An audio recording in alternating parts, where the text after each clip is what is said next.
Launch all fighters! Target their command core! Brace for impact! Shield to maximum!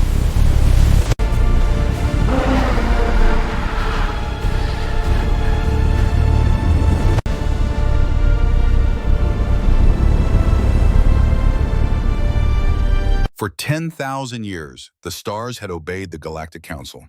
There was no negotiation in the dark. There was only the law, and the law was enforced by the glittering, silver-hulled fleets that patrolled the endless void. To challenge the Council was to challenge gravity itself. It was a fundamental impossibility. Commander Zaltar stood at the observation window of his flagship, his hands clasped firmly behind his back. The bridge of the cruiser was a masterpiece of biological and mechanical synergy. Soft bioluminescent lights pulsed in rhythm with the ship's primary drives. The crew, drawn from a dozen subjugated worlds, worked in absolute disciplined silence. Zaltar's own reflection stared back at him from the reinforced glass, proud angular, his violet skin shimmering faintly in the ambient light. He was a sword of the Council. He kept the outer rim pacified. It was a quiet rotation. The sector was empty. Then the deep space telemetry arrays screamed. It was not the high, frantic alarm of a pirate raid. It was a low, resonant klaxon, a warning of a mass displacement so massive it threatened to pull the local gravitational grid out of alignment. "Report," Zaltar commanded. His voice was a calm, rolling baritone. A commander did not show panic. His chief sensor officer, a multi-limbed technician from the core worlds, dragged their appendages across the tactical console. "Commander, we have a spatial rupture at the edge of Sector 9. Object emerging from faster-than-light transit. It is... Commander, the readings are returning an error." Zaltar stepped down from his dais, his heavy boots echoing on the crystalline deck. "Specify." "The mass displacement is too large. The sensors are attempting to classify it as a wandering moon, but the trajectory is controlled. It is a vessel, but the scale, it defies all known engineering limits." "Give me a number," Zaltar said, his tone hardening. The technician swallowed hard. 15 kilometers, Commander. From bow to stern." The bridge went entirely still. The rhythmic humming of the consoles seemed to fade. 15 kilometers. The largest dreadnoughts in the Council's armada, city-sized monuments to their absolute supremacy, were barely 3 kilometers long. A 15-kilometer ship was not a vessel. It was an insult to the laws of physics. "Put it on the main display," Zaltar ordered. "Maximum optical magnification." The sweeping window at the front of the bridge shifted into a digital viewfinder. The stars blurred, then snapped back into agonizingly sharp focus. Zaltar felt a cold knot tighten in his primary stomach. It hung in the void like a monument to violence. It was not elegant. It possessed no sweeping curves, no shimmering sails of hard light, no artistic flourishes. It was a brutal, angular slab of dark gunmetal gray. It looked as though someone had carved a mountain out of solid iron and strapped a dying star to its stern. Heavy, overlapping plates of armor formed a carapace across its massive hull. It was industrial. It was raw. It was terrifyingly functional. Along its flanks, Zaltar could see hundreds of recessed silos and protruding barrels. It bristled with armaments of a type he could not even identify. "Vessel registry," Zaltar asked, keeping his voice carefully level. "Unknown, Commander. They are broadcasting an unencrypted identification signal on standard radio frequencies. Primitive but incredibly powerful. It identifies itself as the United Earth ship Aegis Vanguard." Earth, humanity. Zaltar searched his memory. He recalled a minor intelligence briefing about a newly discovered bipedal species in a distant resource-poor spiral arm. They were primitive. They still used chemical propellants. They had not been invited to join the Council. Yet here they were, flying a fortress through his sector. "They are trespassing," Zaltar said. He straightened his posture. Fear was a reaction for lesser beings. He had the full weight of a 10,000-year empire behind him. "Helm, bring us to intercept velocity. Signal the squadron. All 12 cruisers are to form a containment wall across their flight path. We will show these primitives the cost of arrogance."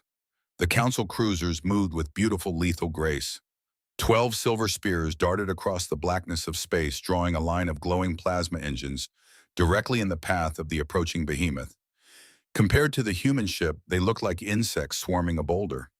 But Zayeltar knew that size meant nothing against superior technology. "We are in range, Commander," the communications officer reported. "Open a channel. Visual and audio," Zayeltar ordered. "Let us look at the face of our new guests." The display flickered. Zayeltar expected to see a chaotic bridge, perhaps a frightened warlord surrounded by panicked underlings. Instead, the image resolved into a portrait of absolute chilling discipline. The human bridge was dim illuminated by the harsh, efficient glow of tactical monitors. Standing in the center of the frame was a human male. He was older, his hair a stark clipped gray. He wore a crisp, unadorned black uniform, devoid of the ostentatious medals and sashes favored by council military leaders. His hands were clasped behind his back. His eyes were pale-focused and entirely devoid of fear. "I am Commander Zayeltar of the Galactic Council," Zayeltar proclaimed, letting his voice boom through the transmission. "You have crossed into restricted council territory. You will immediately cut your primary drives. You will lower your defensive screens, and you will prepare to receive a boarding party for a compliance inspection. Refusal will be treated as an act of war." The human did not flinch. He did not look at his officers.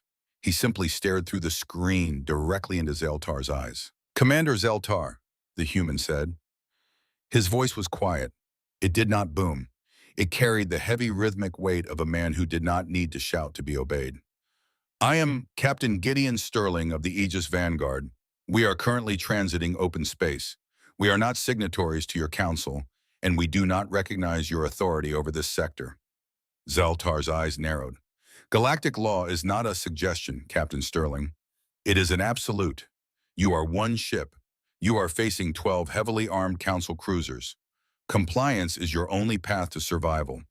Captain Sterling's expression remained carved from stone. "Commander, my ship is currently engaged in a priority transit. We have no hostile intent toward your vessels. However, we will not be boarded. We will not lower our screens. I strongly advise you to move your ships out of our flight path. Please do not escalate this situation." It was the tone that infuriated Zayeltar. There was no defiance in the human's voice. There was only the weary patience of a professional addressing a stubborn child. "You dare issue advice to a council commander?" Zayeltar hissed, the diplomatic veneer cracking. "Your vessel is large human, but it is slow and blind. Our plasma arrays will melt your primitive armor into slag. This is your final warning. Power down or we will disable you by force." Sterling sighed softly. It was a microscopic shift in his posture, but it spoke volumes. "Your warnings are noted, Commander. Vanguard out." The screen went black. Zayeltar felt his blood burn. 10,000 years of authority had just been dismissed with a push of a button. He would not allow this insult to stand. He would cripple their massive ship and drag its captain before the High Tribunal in chains. "Target their forward propulsion arrays," Zayeltar snapped. "I want a concentrated plasma volley from all 12 cruisers. Do not destroy them. Just burn out their engines. Show them what real fire looks like." "Target locked, Commander. All ships reporting. Ready. Fire." In perfect lethal synchronization, the 12 silver cruisers unleashed their primary weapons. 12 beams of superheated plasma glowing with the heat of a dying sun lanced through the vacuum of space. The energy was absolute. It was designed to overwhelm any known energy shield in the galaxy and vaporize the hull beneath it. The beams struck the bow of the 15-kilometer Titan. Zayeltar waited for the explosion. He waited for the flash of boiling metal and the atmospheric venting of a breached hull. Instead, the darkness rippled. A fraction of a second before the plasma made contact, the space around the Aegis Vanguard fractured into a geometric honeycomb of dark, oscillating energy. It was not a hard light shield. It was a localized magnetic displacement field of terrifying density. The plasma beams hit the grid and simply stopped. There was no explosion. There was no violent feedback. The human shielding did not repel the plasma. It consumed it. The superheated energy was violently sheared apart, dispersed across the colossal surface area of the magnetic grid, and harmlessly bled off into space as a faint glowing mist. On the bridge of the radiant dawn, the silence was absolute. Zayeltar stared at the view screen, his mind refusing to process the data. "Report," he managed to say, his voice suddenly hollow. His sensor technician was trembling. Direct hits across their bow commander. All plasma energy was successfully delivered. And the damage, zero commander. The technician looked up, his multiple eyes wide with horror. Their shield capacity did not even drop. The energy, it was just absorbed. It was like throwing a match into an ocean. Zyltar looked back at the main display. The dark industrial mountain of the Aegis Vanguard had not slowed down. It had not altered its course by a single degree. It continued to drift forward, a silent, unstoppable monolith, casting a long, cold shadow over the 12 silver cruisers. Captain Sterling had not been bluffing. He had not been boasting. When he asked Zyltar not to escalate the situation, he had not been pleading for his own ship. He had been trying to spare theirs. The bridge of the Radiant Dawn smelled faintly of ozone and burning pride. For 10,000 years, the Galactic Council had never required a secondary strategy. Their plasma arrays were the ultimate arbiter of truth in the cosmos. When a Council cruiser fired, the argument ended. Yet the Aegis Vanguard continued its slow, silent drift through Sector 7 entirely unharmed. Commander Zyltar gripped the edges of his command console. His violinated scales, usually vibrant and sleek, felt dry and tight against his musculature. His mind, trained in the elite academies of the core worlds, scrambled to find a tactical explanation.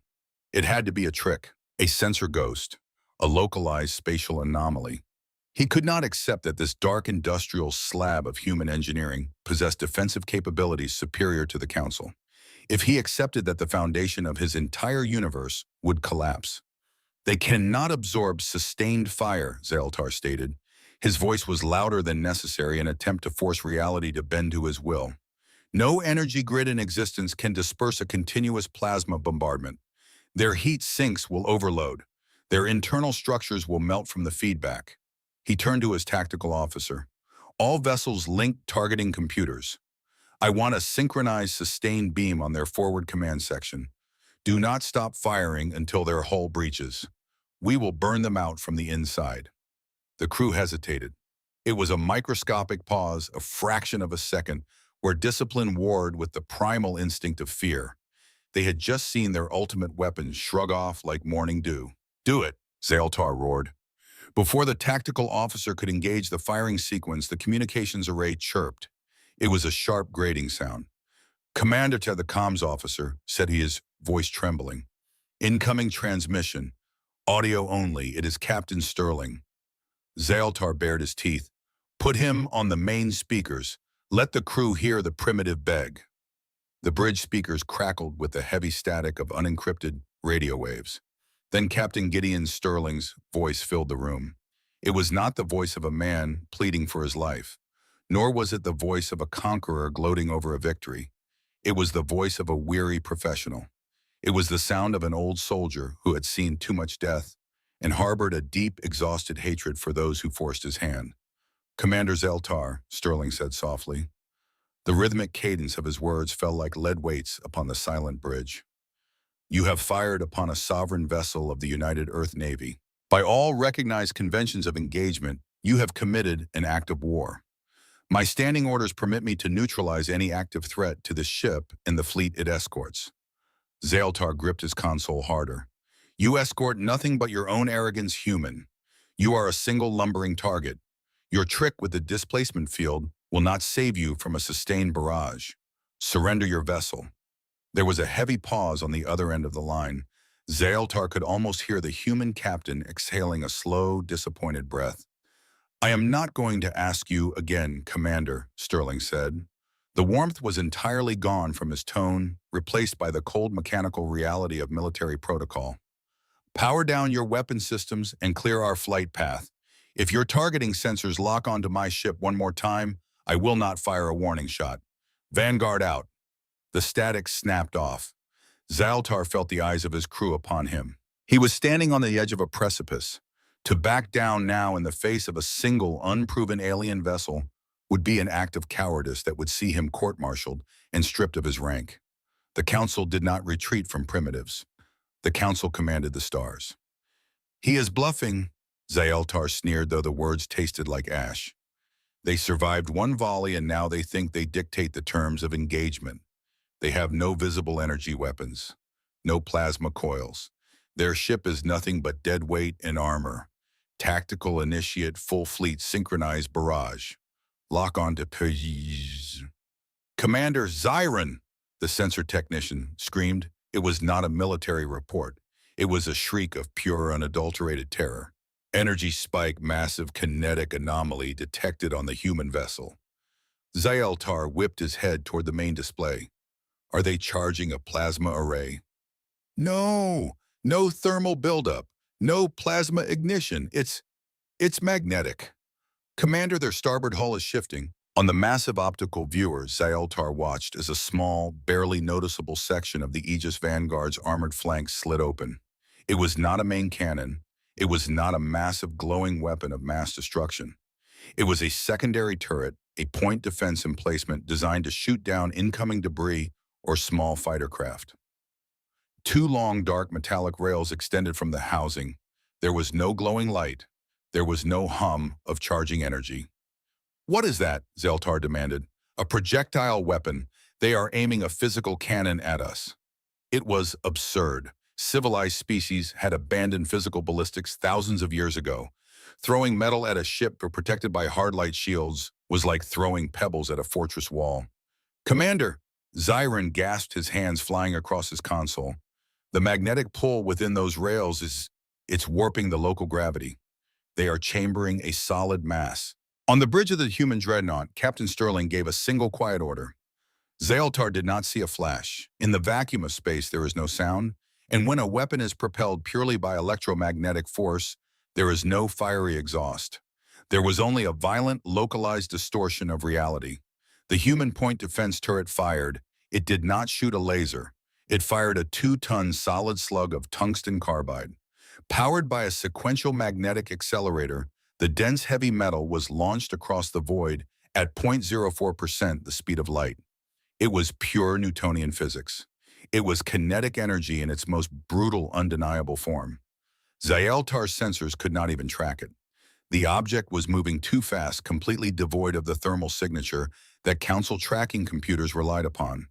The tungsten slug crossed the 50 kilometers of empty space in a fraction of a heartbeat. It struck the Council cruiser directly off the port bow of Zayeltar's flagship. The Council's hard light shields were masterpieces of engineering. They were designed to diffuse heat, to scatter lasers, and to absorb the expanding gases of plasma torpedoes. They were absolutely useless against a 2-ton rock traveling at relativistic speed. The kinetic slug hit the shield and shattered it instantly like glass beneath a hammer. The sheer kinetic shockwave transferred through the energy barrier and into the hull of the cruiser before the slug even made physical contact. When the tungsten carbide did hit the sleek silver armor of the Council vessel, it did not melt through. It punched a hole straight through the titanium alloy bow, traveled through the ship's central engineering corridor, and exited out the stern in less than a millisecond.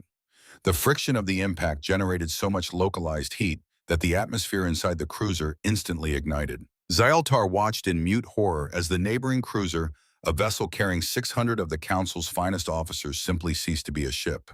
It did not explode in a glorious ball of fire. It was deleted. The sheer kinetic transfer tore the vessel apart at the molecular level. It shattered into a million jagged pieces of tumbling shrapnel, expanding outward in a silent, violent cloud of frozen atmosphere and dead metal. Where a majestic warship had been a second ago, there was now only a drifting field of debris. The silence on the bridge of the Radiant Dawn was absolute. Nobody breathed. Nobody moved. Zayeltar stared at the debris field. His mind could not process the math. A point defense weapon. A secondary turret designed for shooting down stray asteroids. With a single silent shot, it had annihilated a capital ship. If that was their secondary armament, what horrors lurked in the massive sealed silos running along the dreadnought's spine? Commander, Zayron whispered. His voice was completely broken. The human vessel, the turret is tracking toward us. It is chambering another round. Zaltar looked at the optical feed. The two dark rails of the magnetic cannon were shifting, angling slowly, deliberately, pointing directly at the bridge of the Radiant Dawn. It was a gun barrel staring him right in the face. 10,000 years of Council dogma vanished in that single chilling moment. The belief in their own supremacy, the arrogance of their plasma technology, the divine right to rule the stars, all of it was ground into dust by the cold hard logic of a 2-ton block of tungsten. The humans did not fight with elegant light. They fought with the raw, brutal weight of the universe. Zaltar felt a cold sweat break out beneath his scales. His primary heart hammered against his ribs. He was not looking at a primitive species. He was looking at an apex predator that had finally decided to step out of its cave. Abrat, Zaltar croaked. His throat was so dry he could barely form the word. Commander, the helm officer asked, paralyzed by the shock of the destruction. Abort the attack. Zaltar screamed, the facade of aristocratic calm entirely shattered. He lunged forward, grabbing the edge of the console. Disengage targeting scanners. Reroute all primary power to the slipspace drives. Emergency jump. Get us out of here. But Commander, the formation. There is no formation. Oh, Zaltar roared, his eyes wide with a terror he had never known existed. They killed the Venerable with a single piece of metal. If we stay here, we die. Execute an emergency jump immediately. The remaining 11 cruisers broke formation.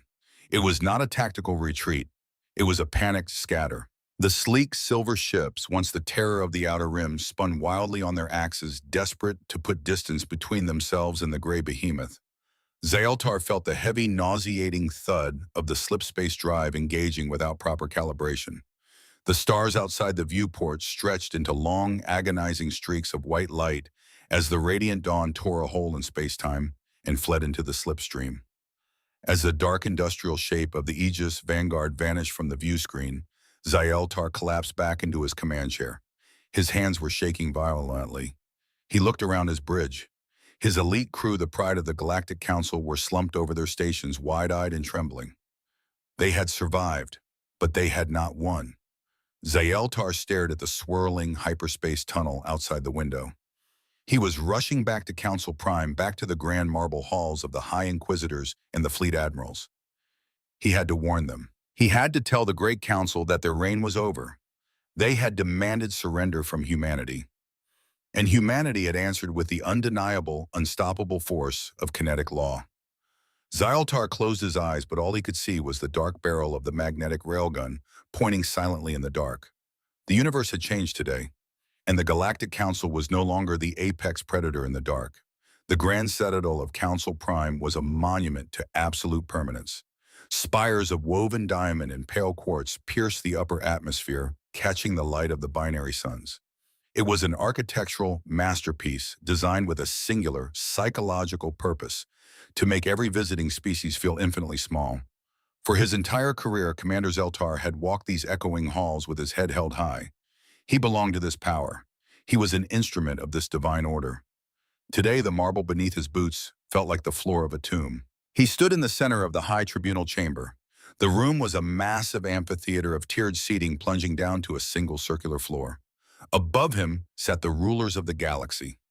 High Inquisitor Crystallis reclined in her elevated seat. She was a creature of austere, terrifying beauty, her crystalline skin refracting the chamber's light into harsh, cold spectrums. Beside her stood Fleet Commander Vexthal. He was a mountain of a warrior, heavily armored, his 4 eyes burning with the perpetual indignation of a man who had never lost a battle. They were looking down at Zaltar not with understanding, but with profound aristocratic disgust. "You fled," Vexthal's voice boomed. It sounded like grinding tectonic plates. "A commander of the border fleet given a squadron of our finest interceptors, and you fled from a single unregistered vessel. You abandoned the wreckage of the Venerable. You humiliated this council." Zaltar did not flinch. A few hours ago, the reprimand of the fleet commander would have terrified him. Now it just sounded hollow. The men and women in this room had no idea what was waiting for them in the dark. "I preserved the remaining 11 ships of my squadron commander," Zaltar replied. His voice was steady, stripped of all its former arrogance. "If we had remained in Sector 7 for another 60 seconds, the human vessel would have annihilated us all. I did not flee from a battle. I retreated from an execution." Crystallis leaned forward. The light shifted across her face, turning her expression into a mask of pure ice. "You claim they used a physical projectile. You stand before the High Tribunal and ask us to believe that a species threw a piece of uncharged metal at a council warship and broke a hard light shield. It was not a piece of metal, Zaltar said quietly. He activated the hololith projector at his wrist. It was a 2-ton slug of tungsten carbide magnetically accelerated to relativistic velocities. Our shields are tuned to disperse thermal and plasma energy. They offer zero resistance to raw, unadulterated kinetic mass. The human weapon bypassed our primary defenses as if they did not exist.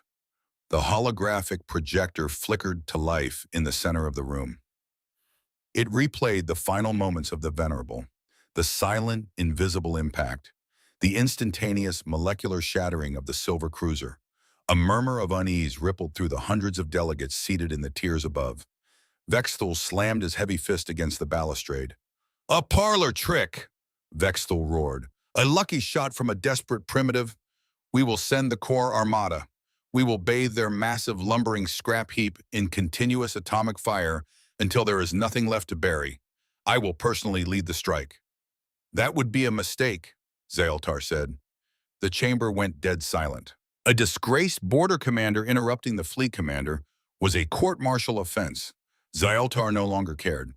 "Before we engaged our slipspace drives," Zaltar continued, his voice echoing clearly in the stunned silence, "the human vessel transmitted a data packet. It was broadcast on a wide, unencrypted frequency. They did not try to hide it. They wanted us to take it with us. My technicians have just finished decoding it." Zaltar tapped his wrist console again. The image of the destroyed cruiser vanished. In its place, a massive three-dimensional map of the Galactic Council's territory materialized. It showed the core worlds, the trade routes, the heavily fortified military sectors, and the impoverished, neglected colonies of the Outer Rim. Slowly, tiny red markers began to appear on the map. First there were dozens, then hundreds, then thousands. They populated the dark spaces between the stars. They clustered around the Council's most secret shipyards. They hung in the orbit of the capital world itself. Crystallis stood up.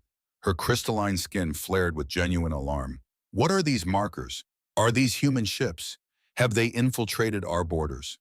"They are not ships, High Inquisitor," Zaltar said. The weight of his realization made his shoulders slump. "They are passive observation buoys. Deep space telemetry drones, stealth listening posts. They emit no energy signature. They simply record and transmit tight beam bursts of data back to Earth." Zaltar looked up at the rulers of the galaxy. "Look at the timestamps on the deployment logs." Vexthal squinted at the floating data streams. His jaw dropped. The oldest red markers on the map had been deployed over 200 standard years ago. The silence in the room was absolute. It was the crushing, suffocating silence of an empire realizing that the walls of its fortress were made of glass. The humans had not just stumbled into the Outer Rim. They had not accidentally built a 15-kilometer warship. They had been watching. For 2 centuries, humanity had sat in the quiet dark of their solar system. They had listened to the Council's communications. They had observed the Council's plasma weapons. They had studied the harmonics of the hard light Schausuls. It was the ultimate exercise in strategic patience. While the Council grew fat and complacent on 10,000 years of unchallenged supremacy, the humans had engaged in a silent, one-sided Cold War. They gathered intelligence. They analyzed the enemy's doctrine. They found the fatal flaw in a civilization that relied entirely on energy weapons. And then in the coal foundries of their home system, they spent 200 years building the perfect countermeasure. They built ships coated in magnetic displacement grids to swallow plasma. They built magnetic railguns to shatter hard light. They did not rush out to announce their presence. They waited until they were completely, undeniably invincible. "They studied us," Zaltar whispered into the quiet room. "They watched us pacify the Rim. They watched us demand surrender from weaker species. They tried to keep humanity locked in ignorance, but they only gave them the motivation to sharpen their weapons for 2 centuries. Crystallis sank slowly back into her throne. The arrogance had been wiped completely from her face. This Aegis Vanguard, this 15-kilometer monstrosity, it must be their flagship, their supreme weapon. If we can isolate it, if we coordinate a massive strike, it is not their flagship, Zaltar interrupted. He keyed the final sequence of the human data packet. The hologram shifted again. It displayed the Aegis Vanguard, but it was no longer alone. Behind the massive gray warship, the sensors had mapped a trailing fleet, dozens of ships, but they were not dreadnoughts. They were massive blocky haulers, atmospheric processors, deep space agricultural barges, mobile medical stations painted with stark high-contrast symbols. The Vanguard is an escort, Zaltar said, his voice trembling slightly. A heavy escort. It is guarding a logistical convoy. A convoy, Vexthul demanded, leaning over the rail. To where? What tactical objective are they seizing? They are not seizing anything, Commander. They are heading to the Tantalus sector, to the famine worlds. The Tantalus sector, a collection of arid dying planets on the extreme edge of Council space. The species there had failed to meet their resource quotas a century ago. According to Council law, they were stripped of agricultural aid. They were left to starve, a silent, brutal lesson to any world that failed to serve the Empire's economic engine. They are bringing food, Zeltar said. He looked at the faces of his superiors, seeing his own horror reflected back at him. They are bringing medical supplies, water purifiers, atmospheric scrubbers. The human data packet contained a copy of their communications with the Tantalus planetary leaders. Zaltar swallowed hard. This was the final blow. This was the piece of information that would truly end the Galactic Council. The Tantalus sector has formally seceded from the Council, Zaltar announced. They petitioned Earth for asylum, and Earth accepted. The High Tribunal erupted into chaos. Delegates shouted. Alarms were suggested. Zaltar just stood there, letting the noise wash over him. He finally understood the chilling professionalism of Captain Sterling. The humans had not come to conquer the galaxy with fire and blood. They had come to do something far more devastating. They had come to show the galaxy that the Council was obsolete. They were not a horde of barbarians at the gates. They were a highly disciplined, deeply moral military force. They built railguns that could shatter stars, but they used them to escort hospital ships to the forgotten dying children of the Outer Rim. They were projecting an overwhelming, unstoppable force, not to enslave, but to protect the weak. The Council ruled through fear. Humanity was offering salvation, and they had the kinetic firepower to guarantee it. Vexthul roared over the din of the chamber. This is an invasion, a diplomatic invasion. I will mobilize the entire First Fleet. I will not let a pack of apes steal our territory. Zaltar looked up at the fleet commander. He remembered the unblinking cold eyes of Captain Sterling. He remembered the absolute discipline of the human crew and the horrifying silence of the tungsten slug. If you send the First Fleet, Commander, Zaltar said quietly, though the acoustics of the room carried his voice to every ear, they will not return. The humans do not want a war. But if you force them to fight, Zaltar closed his eyes, recalling the debris of the Venerable. They will execute you with the exact same professionalism they used to deliver bread. The First Fleet of the Galactic Council did not travel through space. It conquered it. 300 of the most heavily armed warships in existence tore through the slipstream, their plasma drives burning with the intensity of a captive nebula. At the spearhead of this glittering armada was the super dreadnought Apex, the personal flagship of Fleet Commander Vexthul. It was a vessel of terrifying beauty, a sweeping crescent of silver armor and hard light projectors. Commander Zaltar stood on the bridge of the Apex, a prisoner in all but name. Vexthul had forced him to attend this execution. The fleet commander wanted Zaltar to witness the price of his earlier cowardice. "We are exiting the slipstream, Commander," the navigation officer announced, translating to real space in the Tantalus sector. Vexthul stood tall at the center of the command deck, his heavy armor gleaming. "Prepare all plasma batteries, maximum yield. We will not offer them the courtesy of a surrender. We will drop out of transit and immediately blanket their coordinates in atomic fire." Zaltar stared out the viewport. He felt a profound, heavy sorrow. He knew what was going to happen. He had tried to warn them, but 10,000 years of unchallenged supremacy had made the Council blind to their own mortality. The stars warped, stretching from long white lines back into distant, icy points of light. The First Fleet dropped into real space. Before them lay the orbit of Tantalus Prime, a dusty, starving world. And hanging above it, exactly as the telemetry had predicted, was the human convoy. It was a staggering logistical undertaking. Dozens of massive blocky atmospheric processors were already descending toward the planet's surface. Hundreds of heavy freighters, their hulls painted with the universal high-contrast symbols of medical and agricultural aid, hovered in high orbit. And standing between that fragile humanitarian lifeline and the 300 warships of the Council's First Fleet was the Aegis Vanguard. It was not alone this time. 6 smaller, identically brutal, gray destroyers flanked the 15-kilometer behemoth. They sat in the dark, silent and motionless. "Look at them," Vexthul scoffed, his voice booming across the bridge. "Lumbering beasts protecting cargo barges. They haven't even raised energy shields." "Because they don't use energy shields, Commander," Zaltar said softly. Vexthul ignored him. "All vessels lock targeting arrays on the primary dreadnought. Erase it from my sky. Fire." 300 Council warships ignited the dark.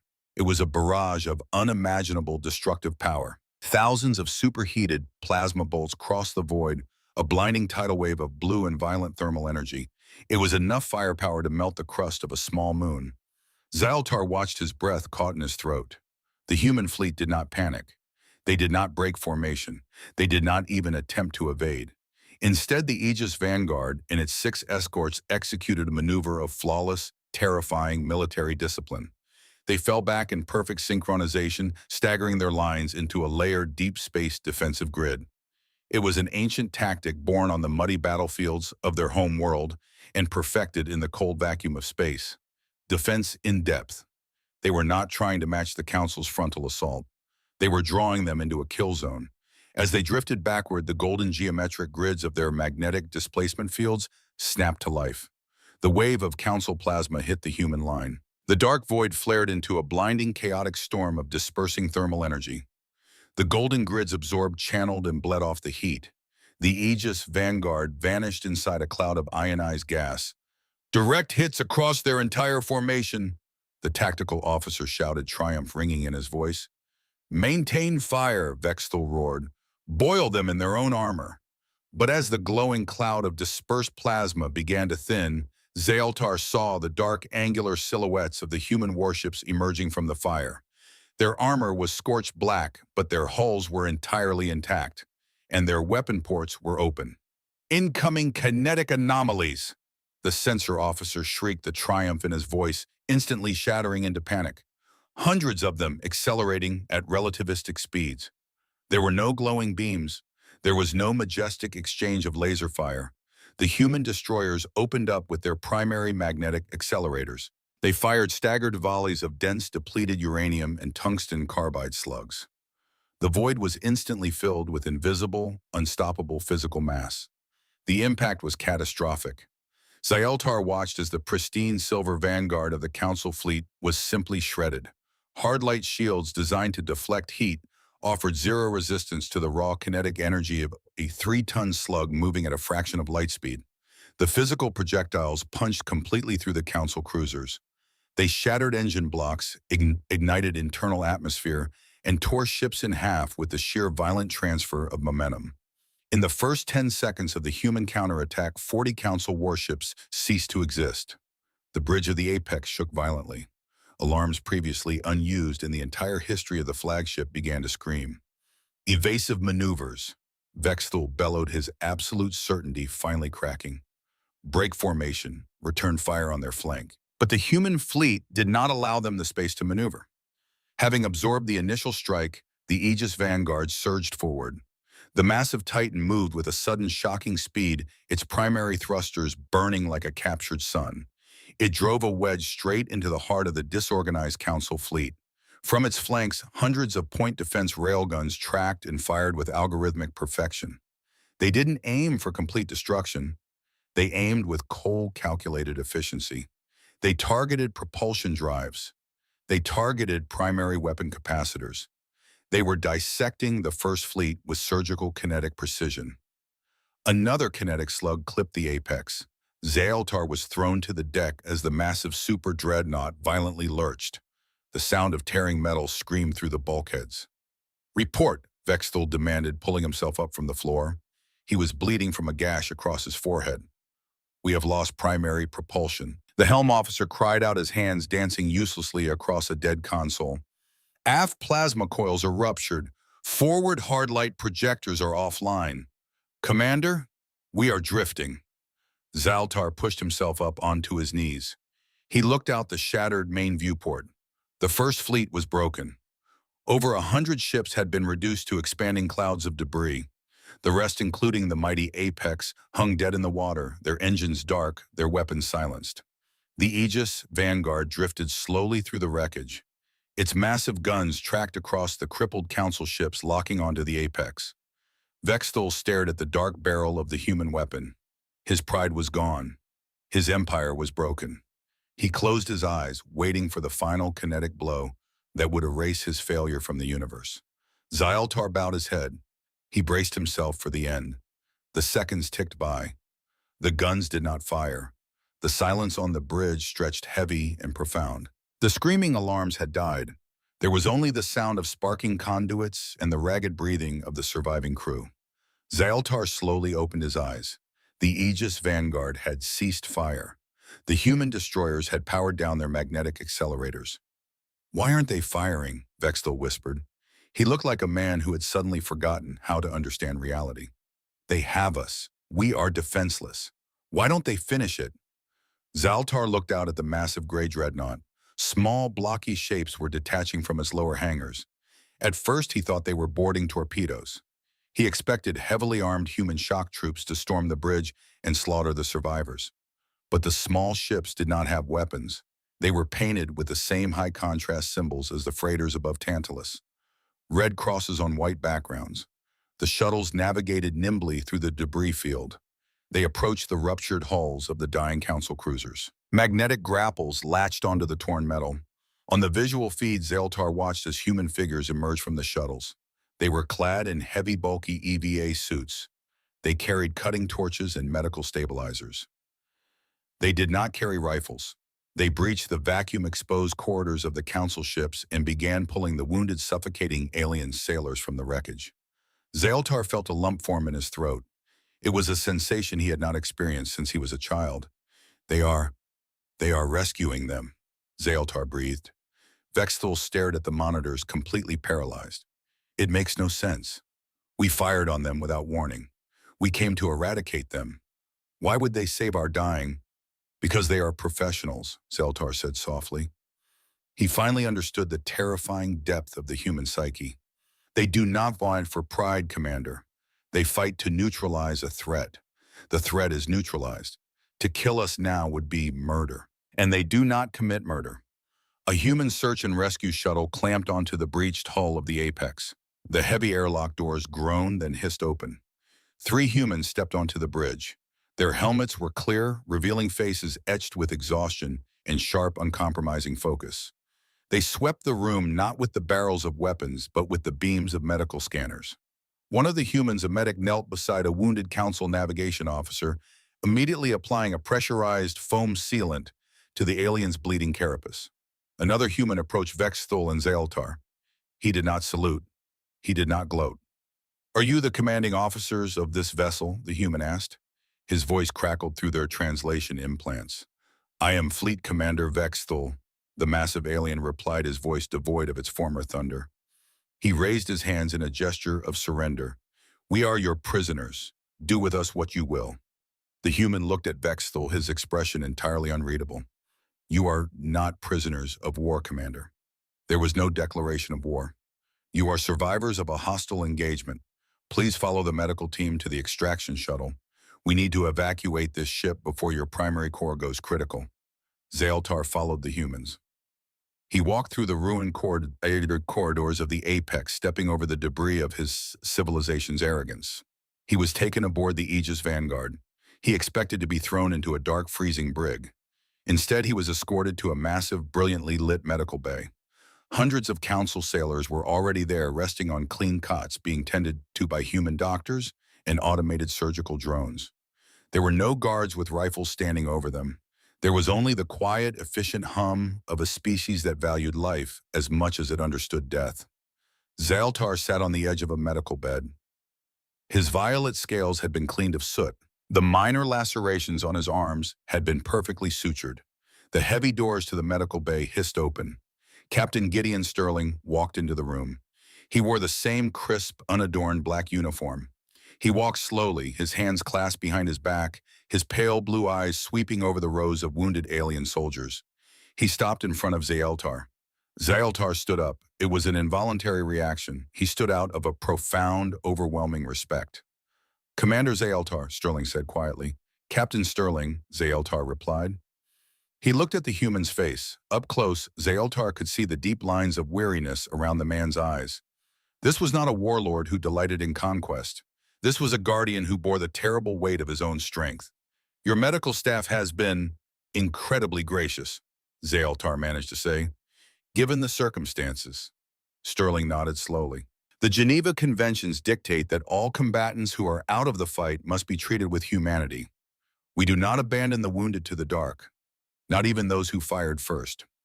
Zaeltar looked down at the pristine floor. "I tried to warn them. I tried to tell the High Tribunal what you were capable of." "We know," Sterling said. "We monitored your communications. You are one of the few who understood that we did not come here to conquer." Sterling reached into his uniform pocket and pulled out a small, heavy data drive. He held it out to Zaeltar. "Your fleet commander will be detained while his injuries are treated," Sterling said. "But you are unhurt. We are providing you with a small courier ship. I want you to take this drive back to Council Prime. Give it to your High Inquisitor."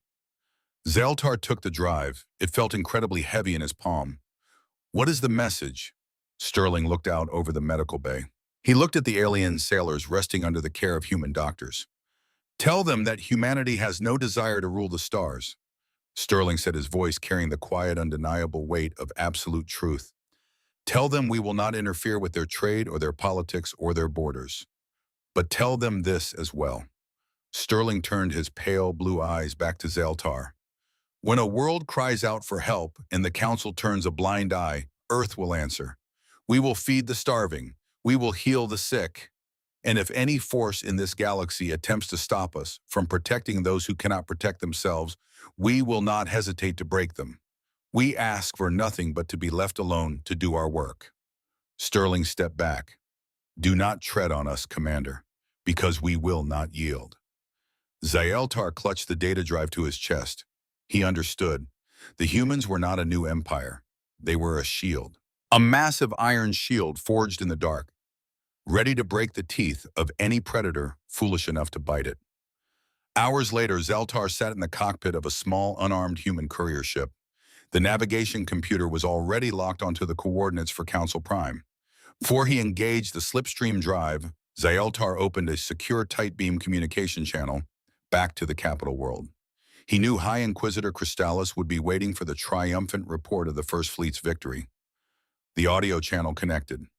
"Commander Zaeltar," Crystallis' voice hissed through the speaker, tight with anticipation. "Report. Has Fleet Commander Vexthal pacified the human convoy?" Zaeltar looked out the cockpit window. He looked at the massive dark shape of the Aegis Vanguard, hanging silently in the void guarding the fragile cargo ships as they delivered life to a dying world.